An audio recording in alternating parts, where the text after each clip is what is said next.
Hello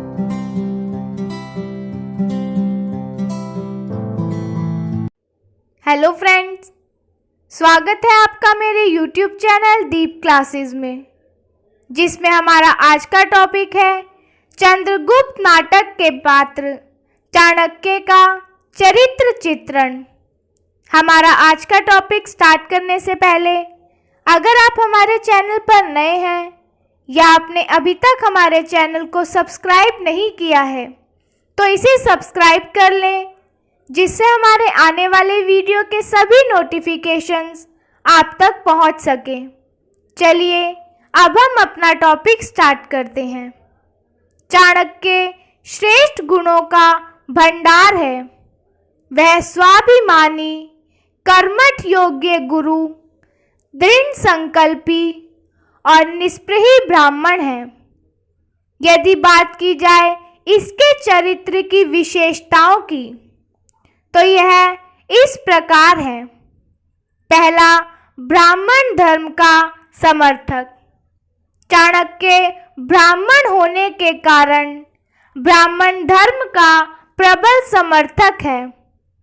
उसमें जातिगत स्वाभिमान है। वह निर्भीक, निष्प्रह, त्यागी और स्वतंत्र चेता है। आंभिक के कुचक्र संबंधी आरोप का उत्तर देते हुए वह अपने स्वाभिमान, स्वतंत्र चेतना और निर्भीकता का परिचय देता है। वह कहता है कि राजकुमार ब्राह्मण न किसी के राज्य में रहता है और न किसी के अन्न से पलता है। वह स्वराज में विचरता है और अमृत होकर जीता है। त्याग, क्षमा, तप और विद्या उसके प्रमुख गुण थे। वह भय तथा लालच से कोई कार्य नहीं करता। वह स्पष्ट कहता है कि लोहे और सोने के सामने सिर झुकाने के लिए हम लोग ब्राह्मण नहीं बने हैं। हमारी दी हुई विभूति से हम ही को अपमानित किया जाए, ऐसा नहीं हो सकता। चंद्रगुप्त को सेना बनाने में जब पर्वतेश्वर विघ्न डालता है तब वह ब्राह्मण धर्म की दुहाई देकर स्पष्ट कहता है कि महाराज धर्म के न्यायक ब्राह्मण हैं। मुझे पात्र देखकर उसका संस्कार करने का अधिकार है।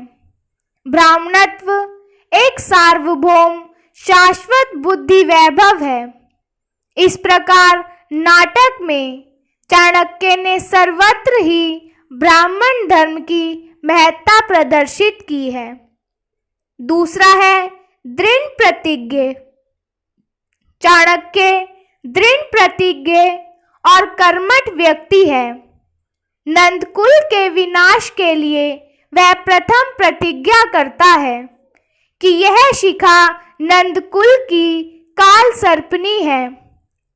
वह तब तक बंधन में ना होगी जब तक नंदकुल निशेष ना होगा। उसकी दूसरी प्रतिज्ञा थी कि दया किसी से ना मांगूंगा और अधिकार तथा अवसर मिलने पर किसी पर ना करूंगा। चाणक्य दोनों प्रतिज्ञाएं पूरी करके दिखाता है। अपने बुद्धि बल से वह चंद्रगुप्त को सेनापति बनाता है तथा सिंहरण, अलका आदि विभिन्न पात्रों के सहयोग से अपनी योजनाएं क्रियान्वित करता है और अंत में उसे सफलता मिलती है। चाणक्य की तीसरी विशेषता है कूटनीतिज्ञ और दूरदर्शी। चाणक्य कूटनीतिज्ञ और दूरदर्शी है। वह संपूर्ण भारत को एक देखना चाहता है। देश का कल्याण ही उसका लक्ष्य है। इसके लिए वह हर संभव प्रयास करता है। श्री जगन्नाथ प्रसाद शर्मा उसकी नीति पर प्रकाश डालते हुए लिखते हैं कि उसकी नीति है कि जब तक कोई कार्य व्यापार चलता रहे, तत्संबंधी रहस्य और भेद की बात किसी को ज्ञात न हो। जितने अधिक से अधिक उग्र संघर्षों में वह पड़ता है, उसकी बुद्धि उतनी ही अधिक कार्यतपर हो उठती है। उसे अपना स्वार्थ पूर्ण करना ही अभीष्ट रहता है।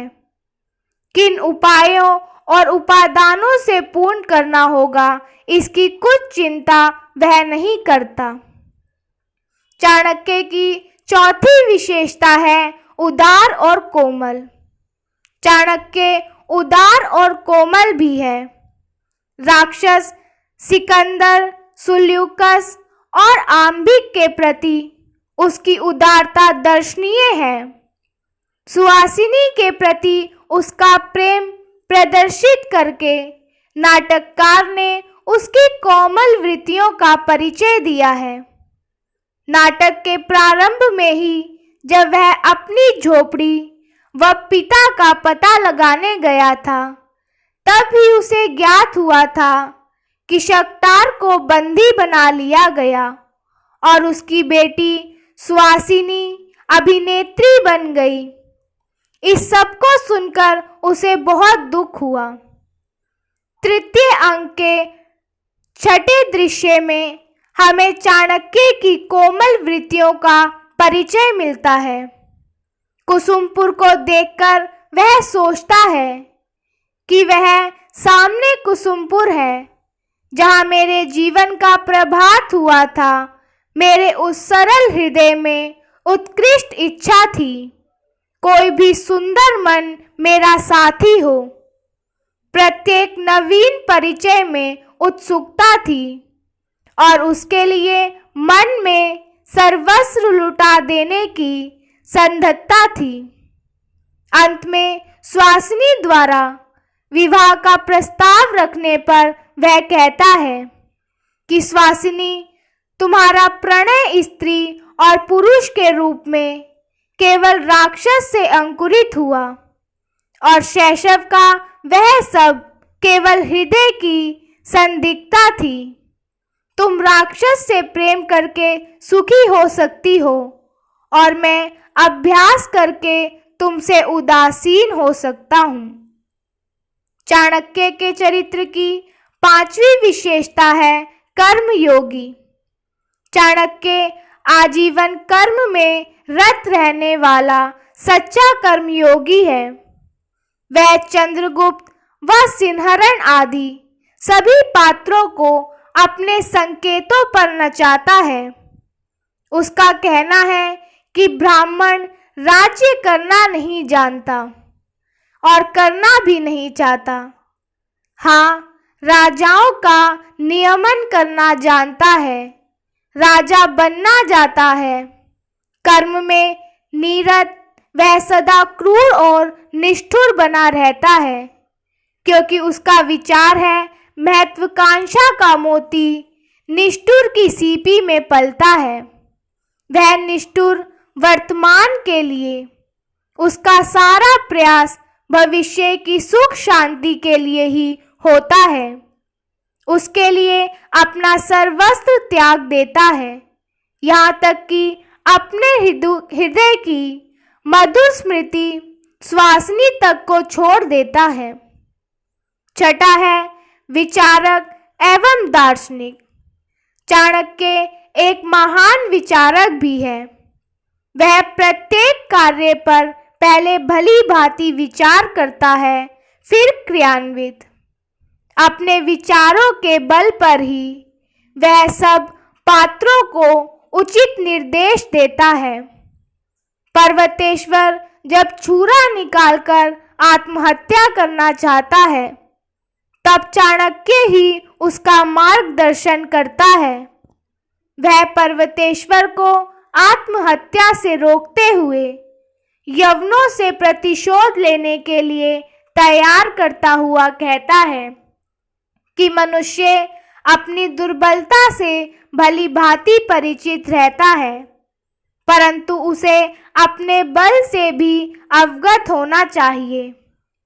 असंभव कहकर किसी काम को करने से पहले कार्य क्षेत्र में कांपकर लड़खड़ाओ मत पौरव। इतना ही नहीं, वह यत्र तत्र अनेक सूक्तियों का प्रयोग करके अपने गहन चिंतन मनन का परिचय देता है। चाणक्य का गहन चिंतन शनै शनै उसे दार्शनिक बना देता है। अपने जीवन के समग्र क्रियाकलापों पर विचार करता हुआ वह चंद्रगुप्त से कह उठता है कि मेरा जीवन राजनीतिक कुचक्रों से कुलसित और कलंकित हो उठा है। किसी छायाचित्र, किसी काल्पनिक महत्व के पीछे भ्रमपूर्ण अनुसंधान करता दौड़ रहा हूँ। शांति खो गई, स्वरूप विस्मृत हो गया, जान गया मैं कहाँ और कितने नीचे हूँ। अपने बाल्यकाल, पिता, घर, नगर और स्वासनी आदि के विषय में सोचते हुए चाणक्य कहता है कि समझदारी आने पर यौवन बीत जाता है। जब तक माला गुथी जाती है तब तक फूल कुम्हला जाते हैं। नाटक के अंत में जब ध्यानस्थ चाणक्य आँख खोलता है तब उसे प्रतीत होता है कि चैतन्य सागर निस्तरंग है और ज्ञान ज्योति निर्मल है। तो क्या मेरा कर्म कुलाल चक्र अपना निर्मित भांड उतार कर धर चुका? ठीक तो प्रभात पतन के साथ सबकी सुख कामना शांति का आलिंगन कर रही है। देव, आज मैं धन्य हूँ। इस प्रकार चाणक्य एक विचारक और दार्शनिक के रूप में भी हमारे सामने आता है। इसी के साथ हमारा आज का टॉपिक यहीं खत्म होता है, जिसमें हमने जाना चंद्रगुप्त नाटक के पात्र चाणक्य के चरित्र चित्रण के बारे में।